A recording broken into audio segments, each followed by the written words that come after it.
వైశ్య వికాస వేదిక ఆధ్వర్యంలో వైశ్యులు ఆత్మగౌరవం అనే అంశంపై మన సోదరుడు కాచం సత్యనారాయణ గారు ఏర్పాటు చేసినటువంటి ఈ సమావేశానికి వచ్చినటువంటి రాజకీయ నాయకులు, పత్రికా విలేకరులు, న్యాయవాదులు, నా సహచర ఉపాధ్యాయ మిత్రులందరికీ కూడా నమస్సుమాంజలు. నేను ఊహించినట్టుగానే మామూలుగా సమావేశాలంటే వేదిక మీద ఒక 20-25 చైర్లు, వేదిక మీద ఉన్నటువంటి వాళ్ళు మాట్లాడడం, ఎదురుగుండే వాళ్ళు వినడం అనే దానికి భిన్నంగా ఒక విశాలమైనటువంటి ఆలోచన విధానంతో ఏం చేస్తే బాగుంటుంది, ఎవరికి దోషింది వాళ్ళు. చాలా సందర్భాల్లో మాట్లాడడానికి అవకాశం లేనటువంటి అటువైపు ఉన్నటువంటి వాళ్లకు ఒక చక్కని అవకాశం.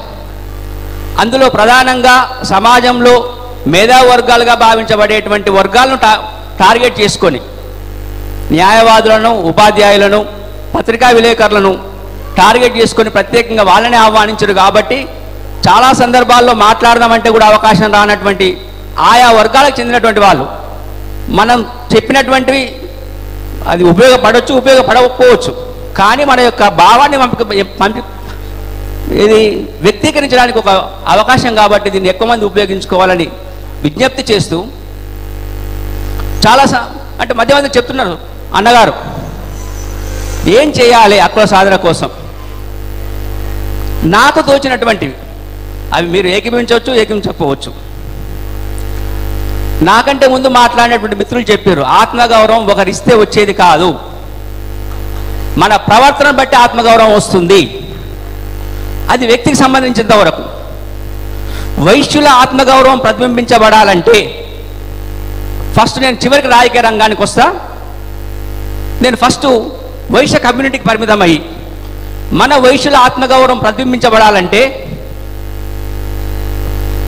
ఒక మిత్రుడు చెప్పారు, మనలో ఉన్నటువంటి 5% మందిలో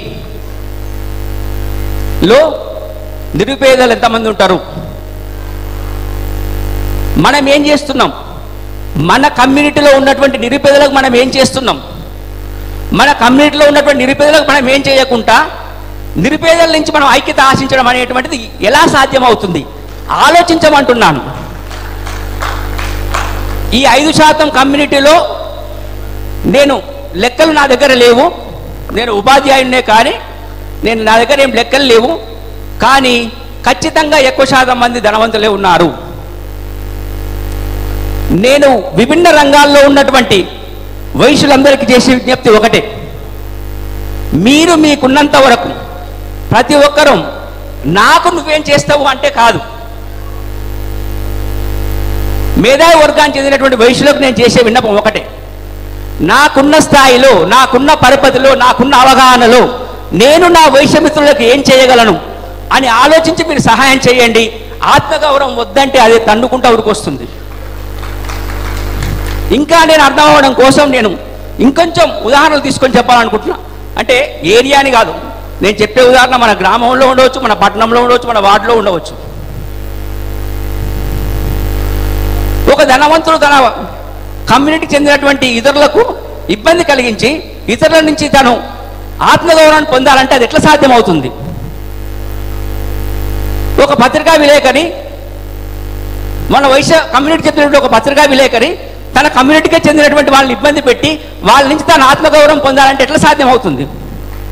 ఫస్ట్ మన ఆత్మగౌరవాన్ని మనం కాపాడుకోవాలంటే మన వాళ్ళని మనం గౌరవించుకోవడం నేర్చుకోవాలి. ఫస్ట్ మన వాళ్ళని మనం గౌరవించుకోవడం, అందరం ఇదే చెప్పడం కాదు, అందరము గౌరవించుకోవాలని ఎవరం గౌరవించుకోకపోతే మనకు ఆత్మగౌరవం రాదు. నిజంగా మనకు ఆత్మగౌరవం కావాలనే ఆలోచన మన అందరికీ ఉన్నట్లయితే వ్యక్తులం విశాల దృక్పథంతో చెప్తున్నా, పొరపాట్లు అర్థం చేస్తాం, కానీ మన వారి దగ్గర పొరపాట్లు చేయకండి. మన వారి దగ్గర మనుషులుగా ప్రవర్తించండి, మన వారి దగ్గర నిజాయితీతో ప్రవర్తించండి, మన వారి దగ్గర విశాల హృదయంతో ప్రవర్తించండి. అది లేకుండా బేసిక్గా ఏదైతే కావాలనో అది లేదు మన దగ్గర. బేసిక్గా కావాల్సింది లేకుండా ఉన్నప్పుడు మనం కోరుకునే ఆత్మగౌరవం మనకి ఏం నుంచి వస్తుంది? ఇది ఆశించడం అనేటువంటి సరైనటువంటి విధానం కాదు. నేను పరిశీలించినటువంటి సమాజంలో, నేను పరిశీలించినటువంటి మన కులంలో ఇది లేదు. ఇది ప్రధానంగా లోపించినటువంటి అంశం. దీన్ని అలవర్చుకుందాం. మళ్ళీ చెప్తున్నా, మన కులం వాళ్ళకు మనం ద్రోహం చేయొద్దు, మన కులం వాళ్ళకు మనం అన్యాయం చేయొద్దు.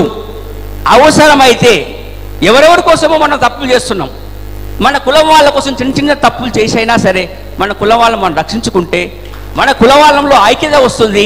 ఆ ఐక్యత వచ్చిన రోజు తప్పకుండా మన ఆత్మగౌరవం పెరుగుతుంది. అది లేకుండా మనం ఈ రకంగా మనం ఆలోచించినట్లయితే మనకు ఆత్మగౌరవం పెరగడానికి అవకాశం ఉంటుంది. చిన్న అంశం అండి మన దాంట్లో ఉండే నిరుపేదలు. నేను ఇతరులకు సహాయం చేయొద్దనంటలేను. నాకంటే ముందు మాట్లాడే పెద్దలందరూ చెప్పినట్టుగా మనం గెలవాలంటే, అంటే రాజకీయ రంగంలోకి వచ్చినప్పుడు దాని గురించి వివరంగా మాట్లాడాలి. మనం గెలవాలంటే మన ఒక్క ఓట్లు సరిపోవు. కానీ రాజకీయాలతో సంబంధం లేనటువంటి సేవా దృక్పథం ఉన్నటువంటి వాళ్ళు మనలో చాలామంది ఉన్నారు. రాజకీయ నాయకులకు తప్పదు, వాళ్ళు అన్ని వర్గాలను కలుపుకొని పోతేనే ఆయా నియోజకవర్గాల్లో గెలుస్తారు. కానీ అదేది లేనటువంటి విశాల దృక్పథం ఉన్నటువంటి సేవా దృక్పథం ఉన్నటువంటి మన వయసులు ముందుగా టైం తీసుకొచ్చా.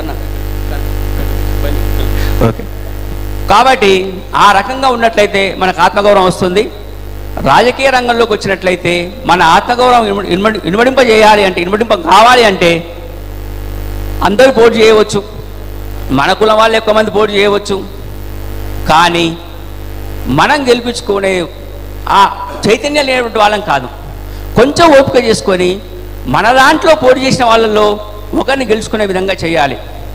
ఖమ్మం చైతన్యవంతమైన ప్రదేశం. ఖమ్మం గురించి పెద్దలు చెప్పినప్పుడు విన్నట్లయితే, ఇప్పుడు మన కులస్తులు పోటీ చేసి ఖమ్మం నియోజకవర్గంలో మన కులస్తులు గెలిచే అవకాశం ఉన్నటువంటి పరిస్థితుల్లో కూడా మన కులస్తులను ఏ కారణం చేతనైనా సరే, ఓటు రహస్యమైనటువంటిది మనం ఓటేసినట్లయితే ఎవరికి వేస్తున్నామో తెలియదనే కనీస పరిజ్ఞానం లేనటువంటి స్థితిలో మన వయసు జాతి ఉంటే మాత్రం అది చాలా బాధాకరమైన విషయం. రహస్యంగా ఓటు వేసేటువంటి సమయంలో కూడా ఎటువంటి వాళ్ళైనా మన వాళ్ళని మనం కాపాడుకుందాం అనుకున్నాం, గెలిపించుకోలేకపోయినప్పుడు మనకు ఆత్మగౌరవం ఏం చేస్తుంది?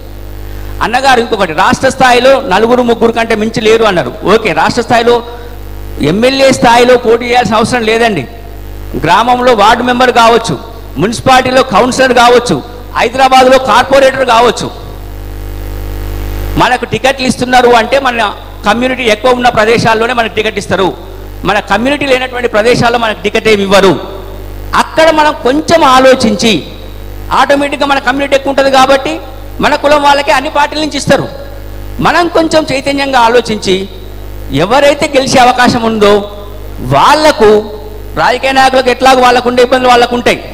నేను ఈ పత్రికా విలేకరులకు, న్యాయవాదులకు, ఉపాధ్యాయులకు చేసే విజ్ఞప్తి ఒకటే, ఆ ప్రాంతాలలో మనం చైతన్యంగా వివరించి మనం అంచనా వేయగలుగుతాం ఎవరు గెలుస్తారో. అక్కడ ఏ పార్టీ మన అభ్యర్థి గెలిచే అవకాశం ఉంటుందో, మనకు పార్టీలు లేవు, మనం పార్టీలకు అతీతంగా ఆ అభ్యర్థికి ఓటేసినట్లయితే, మనం గెలిపించుకున్నట్లయితే, మనం మెజార్టీ ఉన్న నియోజకవర్గాల్లో మన అభ్యర్థులు గెలిచినట్లయితే మన ఆత్మగౌరవం ఆటోమేటిక్గా పెరుగుతుంది. ఇవి మన ఆత్మగౌరవం పెరగడానికి దోహదపడే అంశాలు. సమయాభావం ఉంది కాబట్టి ఆవేదన పంచుకోవడానికి ఎంతో ఉంటుంది, సమయం లేదు కాబట్టి ఈ అవకాశం ఇచ్చినటువంటి అన్నగారి కృతజ్ఞతలు తెలియజేస్తూ ముగిస్తున్నాను. జనరల్గా ఉపాధ్యాయ వృత్తిలో ఉన్న వాళ్ళు 45 నిమిషాలు వాళ్ళు బెల్లు కొట్టేంత వరకు మాట్లాడుతూనే ఉంటారు, చెప్తూనే ఉంటారు. పాపం మా మురళి